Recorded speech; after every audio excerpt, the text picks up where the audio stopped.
The battlefield had fallen silent. Not because the war was over, but because she had arrived. From every trench, bunker, and armored outpost, soldiers leaned back in fear. Monitors flickered warnings across the holographic screens. Target, Seraph-class warlord. Do not engage. Probability of survival, 0.02%. Her name was known across the galaxy. Viwairala the Devourer, an apex alien warrior whose power erased entire battalions.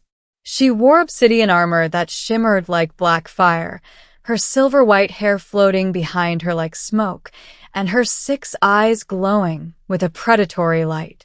Wherever she stepped, metal scorched and the ground fractured. The army of the Galactic Alliance retreated instinctively, even without an order. Everyone feared her. Everyone except a single human. A tall man stepped through the haze, rifle lowered at his side. The wind whipped through his torn military jacket, revealing half-healed scars across his arms. His name, Commander Mason Hale. Human Special Forces. A soldier with no living family, no homeland left standing. He had served on more battlefields than he cared to count. He had nothing left to lose. The soldiers behind him shouted, "Mason, get back. She'll rip you apart. Don't do it. She doesn't negotiate, and no one survives her." But he kept walking. Viwairala's voice rolled across the battlefield like thunder. Another challenger? Another coward soon to beg for death. The ground trembled with each step she took toward him. But Mason didn't stop. He didn't draw a weapon. He didn't even raise his fists. He simply looked at her and said quietly, "I'm not here to fight you." The warlord's eyes narrowed, unsure whether to laugh or strike. "Not here to fight," she repeated. "Then why walk toward me when all others flee?" The battlefield was frozen. Thousands of soldiers watching in disbelief, holding their breath. Mason swallowed once, then spoke. "Because someone has to for this war to end." Her expression shifted, not anger, not amusement, something else. Curiosity. Something she had not felt in a long, long time. She towered over him, claws at his throat. "You fear nothing?" she hissed. "I fear plenty," he answered honestly. "But fear won't fix anything." Milky Way middle, truth in the enemy. Viwairala stepped back, stunned at his lack of resistance. She circled him, studying him as though he were a creature she couldn't categorize. "Human," she finally spoke. "Your species is loud, reckless, stubborn, yet you march toward death without hesitation. Why?" Mason didn't sugarcoat it. "Because running doesn't protect the people behind me." Something sharp flickered in her many eyes. Not cruelty this time, but memory. She had once been like that. A protector. A leader who fought for something, not just against everything.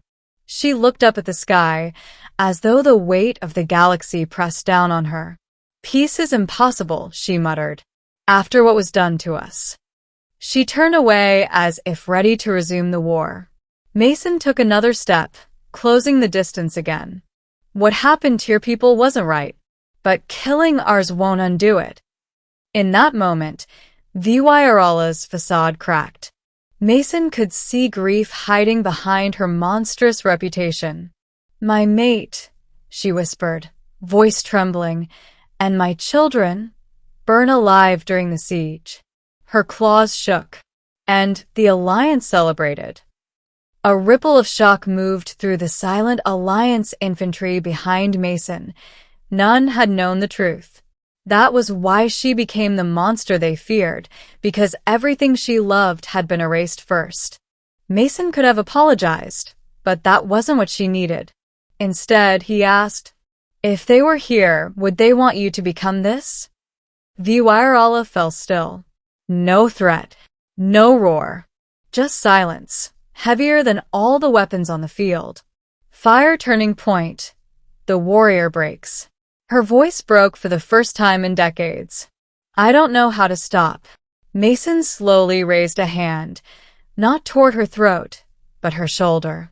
Every soldier gasped, but Viwairala didn't react violently. She didn't rip his arm off. Her breathing faltered the moment he touched her. No one ever tried to reach you, he said. They only tried to destroy you. Her reply came weak, fragile, real. I am so tired of fighting. Mason nodded. So put down the war. Not for us. Not for the Alliance. Not for the galaxy. He looked into her glowing eyes. Do it for your family. Let the memory of them mean something other than destruction. The battlefield remained frozen. Then something happened no one could have imagined. Viwairala, the most feared warrior in the galaxy, fell to her knees. Her massive hands slammed into the ground, trembling. An ancient war cry, one of surrender, echoed from her throat.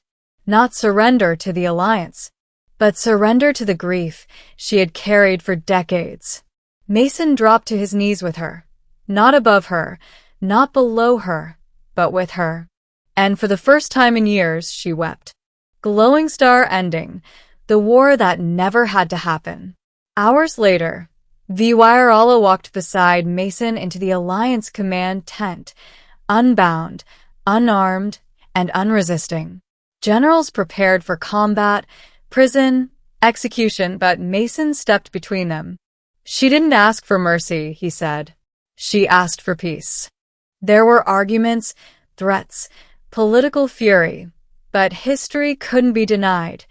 Every battle, every massacre, every retaliation all stemmed from a tragedy that was never acknowledged. The War Council voted, and for the first time in 72 years, a ceasefire began. Viwairala didn't return to the battlefield.